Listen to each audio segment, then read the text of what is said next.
A Cub Scout has been kicked out of his den for daring to ask questions of a Colorado state senator at a meeting organized by the Boy Scouts. Now, this is 11-year-old Ames Mayfield. Now, he's a fifth grader at Prospect Ridge Academy, and he's been a scout for about 5 years. Now, on October 9th, he asked a senator who stopped by to take questions, Vicki Marble, questions about gun control and also about comments Marble made at a 2013 legislative hearing on poverty. Now, the boy's mother, Lori Mayfield, on Wednesday said Ames, after asking that question, was kicked out of his den or scout group as a result.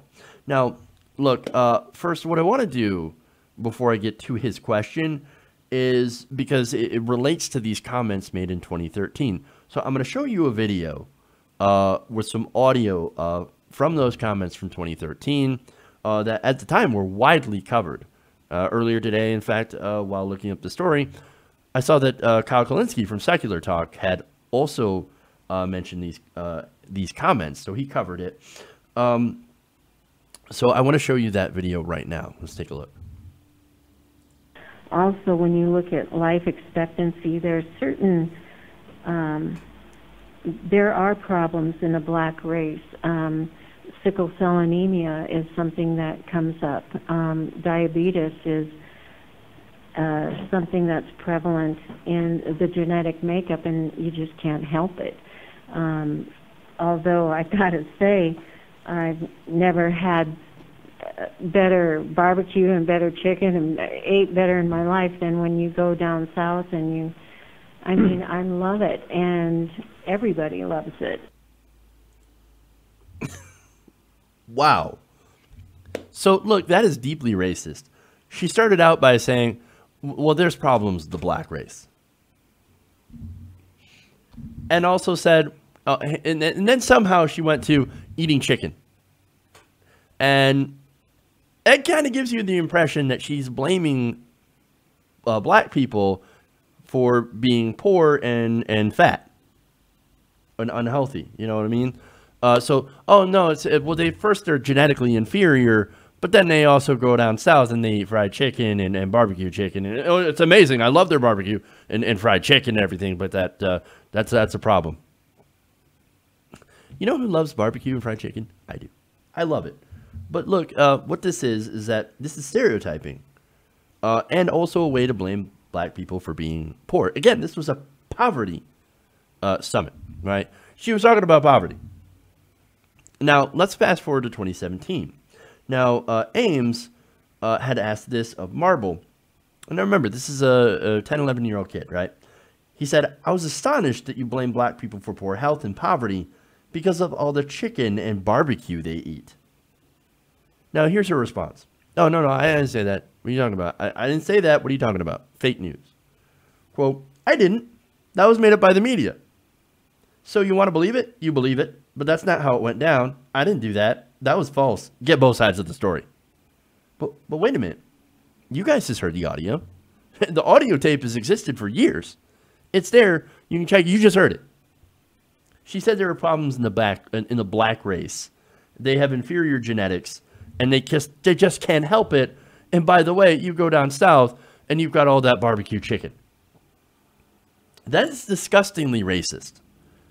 Now, Marble told the rest of the scouts, in order to defend herself, I guess, quote, oh, we have multicultural foods in the United States, and we're very blessed to have it. And we all love it, and we all eat it. We just better figure out our genetics. It's a genetic problem with the black race. Now, Marble went on to tell the scouts as well that she is herself from a multi-ethnic background, and that includes, quote, black, Mexican, Jew, Native American, and the lousy Irish. Yeah, we don't care what your ethnic background is. If you say something incredibly racist during a meeting on poverty to attempt to blame black people for their own problems, based on their genetics and how much chicken they eat, that means you're being racist. Now, Marble also weighed in on this kid getting kicked out. She said decisions about who is in or out of a den are internal organizational matters that I won't second guess. I don't blame the boy for asking the questions, since I believe there is an element of manipulation involved, and it wasn't much different from the questions I normally field in other meetings. The invitation to meet with the scouts was never intended to cause friction and controversy. Now, did you get that? Oh, so the boy was manipulated. He couldn't have possibly come up with that question. It must have been his mother. Oh, his mother manipulating him to ask political questions. Now, look, the kid's probably 10 or 11 years old, right? We're not talking about a little kid. We're not talking about a toddler, okay?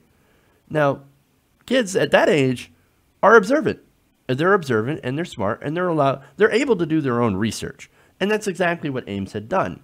He looked into Marble and he was like, holy crap, she said something incredibly racist. And now the reason that he looked into her is because he wanted to be armed with good questions. And it's not like the other kids didn't have good questions. Again, they asked about gun control. They asked about, voting for President Obama. They asked about politics. So this is a group of kids that were doing good research to make sure that they asked their Congresswoman good questions, right? And I'm definitely encouraging that. Now, his mother said, quote, "The only coaching I gave him was to be respectful. Don't be argumentative. Preface things with all due respect. I felt my son followed those directions. He asked hard questions, but he was not disrespectful." Well, you ask Marble, I should say, she would probably think, oh yeah, disrespectful. But see, that's what's bothered me, right? People think it's disrespectful to challenge people on things that they've already said. Like, how dare you ask me about that? No, that's not what happened. It's fake news. Disrespectful. No, if anything, that's the kind of thing that you want to do. You want to raise your kids to ask tough questions of people in power. You want somebody who will hold people accountable when they grow up and start involving themselves in the political process. Hey everybody, thanks for watching this video. If you want to see more like this, please hit the subscribe button below. And if you want to support truly independent progressive media, please consider becoming a patron at patreon.com/TYTNation.